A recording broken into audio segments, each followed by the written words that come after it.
Hi, my name is Dickstein. I'm a third-year PhD student here at UCLA studying aerospace engineering, and I'm an aspiring astronaut.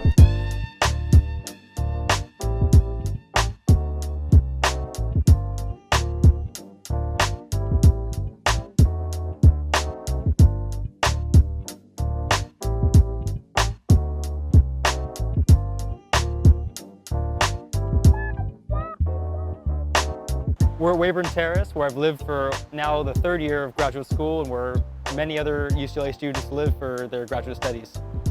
Photography and videography are actually big hobbies of mine. These are ones I took myself. This is in Niagara Falls. We have this one in the Ohio River, and that one over there is in Detroit.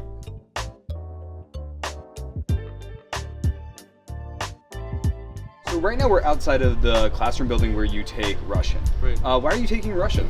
A number of reasons.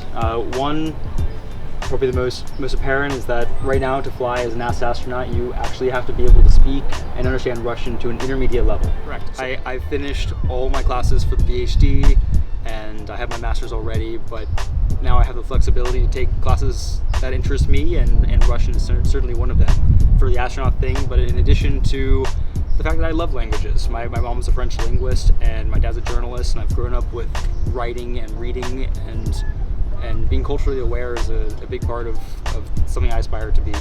So how do you balance like your Russian classes, but then also like the rest of the PhD program, and then also like your other activities and the jobs you're working? Right. I try to break it up into an annual calendar where the summer is a little bit more flexible for me. School is not in session. But during the fall, winter, and spring months, I am taking Russian and flying, and all the midst working on my PhD dissertation, which is approximately 150 pages of novel aerospace research. Would you say it's significantly different from undergraduate experience? Like, do you feel like you have more flexibility now or less flexibility? In ways, I have more. To be frank, I don't have as many classes, and I'm able to parse up my day as I wish, but in a lot of ways, a PhD is more like starting a small company than anything else. Your dissertation is novel. It's something new. And so it's more like trying to make an invention than it is maybe undergraduate classes where you have a set curriculum to follow. We are in Engineering 6 at UCLA. It's the new Mechanical and Aerospace building, and right now we're in my office. Very cool. So tell me a little bit about what you do in the office. This is the room where I can sit down and get most of my work done, and that involves writing my dissertation. Last year it was mostly studying for classes. Now it's studying for Russian, studying for my flying, and then also the majority of my time is really spent just writing my book, my dissertation. Gotcha. So tell me a little bit about your program and the dissertation particularly. How does it sort of fold into everything else you're doing? Right. The first students will get their master's here, and that involves 9 classes, and then you take an additional 3 courses, and that fulfills all of the class requirements for the PhD.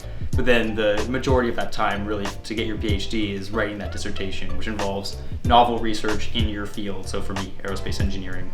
I see. So you studied aerospace as an undergrad. Did you already have a lot of these requirements fulfilled when you came in? I had a great background in aerospace, no doubt. But when you get into your master's or your PhD program here at UCLA, since I went somewhere completely different, I start fresh as far as those requirements that UCLA is interested in. Okay, so what were those initial requirements that you had to fulfill for the beginning of the PhD and for the master's? You take 9 courses in your field. So for me, that's 9 aerospace engineering classes, from dynamics to structures to fluid mechanics to 3D printing.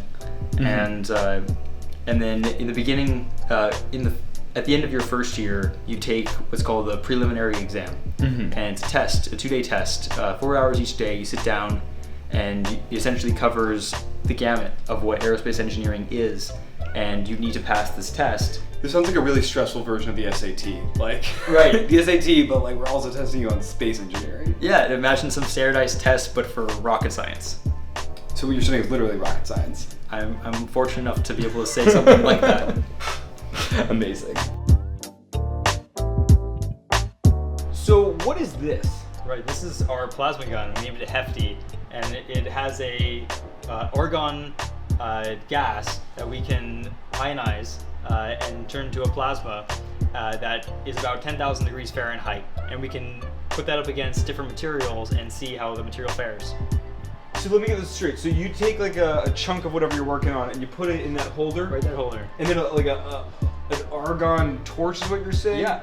Blasts out and destroys part of it? So you're blasting stuff with a laser essentially? A plasma gun. Okay, I'm sorry. A plasma gun, and you're testing out how well it holds up. Exactly. You have a cool job, you know? We're an extreme environments lab. What do you want?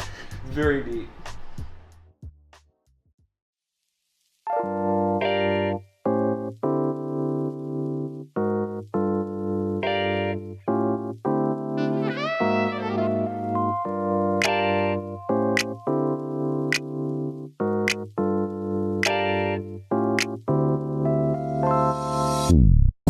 Why did you choose to come to UCLA for the PhD program? I had a few opportunities at different schools all over the country, and ultimately it came down to the lab I could join, the advisor that could help me through the PhD process, as well as location. Being right here in Los Angeles, where many aerospace companies are, it makes it more feasible for me to be able to collaborate with companies like JPL or the aerospace corporations, as we'll see later.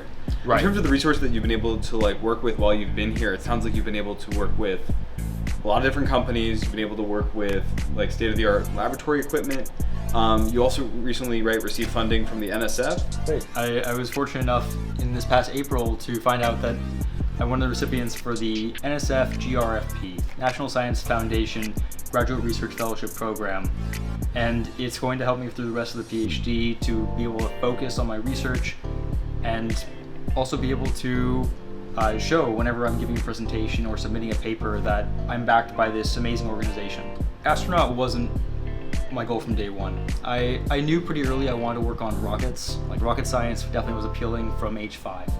And fortunately, through high school, I found out that science and math was something I enjoyed and was able to do at a high level, and ultimately that led to my first experiences at rocket companies, and I was like, okay, this is for sure what I want to work on. The astronaut aspirations came a little bit later. Once I worked at Cape Canaveral and Kennedy Space Center out in Florida and getting to meet astronauts, that's really what showed me that this might be the career choice that actually I really want to aspire to do. But as far as for students who may not be sure, take as many AP classes as you can: physics, chemistry, biology, calculus. Make sure you challenge yourself and know by the time you exit high school whether this is something you enjoy at a high level and can be successful at.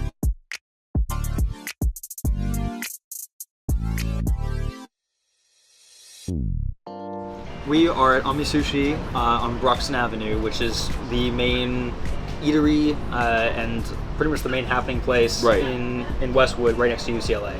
It's beautiful out here. Yeah, it's awesome. And we get movie premieres over there at the Fox Theater.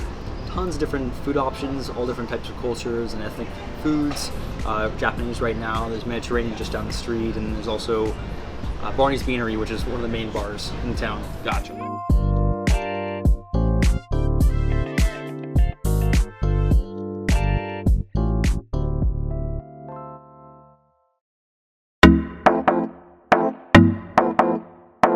Okay, so where are we now?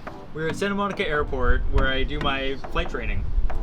So why are you getting your pilot's license? What's driving this? I've always wanted to fly, honestly. Like how cool! When you're so little, you think of like flight as a superhero power that you'd love to have, and this is the closest thing you can do to doing that. And it's a small step to me, fulfilling the dreams that I'm trying to fulfill. How often are you here? I come here twice a week for a few hours every day. We fly up to Malibu, or we fly to the valley, fly south, try different airports, and eventually I'll be able to fly on my own. That's so cool. Yeah.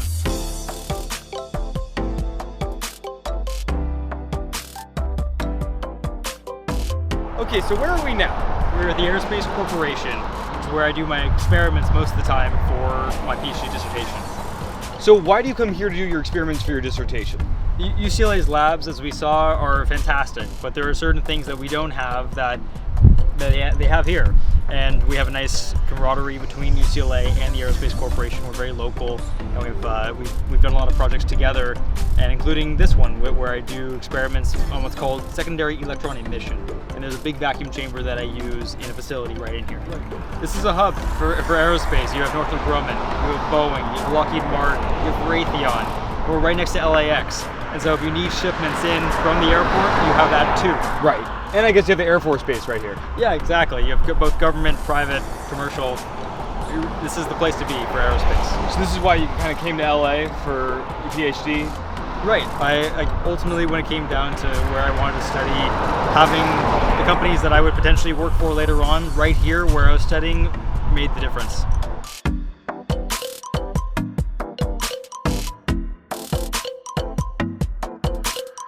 Okay, so where are we now? We are at SpaceX headquarters right here in Hawthorne, California. We have the Falcon 9 rocket right behind me, and this is our first landed vehicle to space. And I had the pleasure of working for them for 14 weeks this past summer and just finished up. So I'm sure there are elements of your job that you can't describe to us, but if you had to in broad terms, what were you doing here? I was on the Dragon propulsion team, and that's the vehicle that the astronauts sit inside en route to the International Space Station. And I got to work on the propulsion systems, doing structural and propulsion analysis on those vehicles. So the little piece that takes the astronauts from this, after it's used all its fuel, up to the space station. Exactly, it's the thing that sits on top, essentially. That's really cool.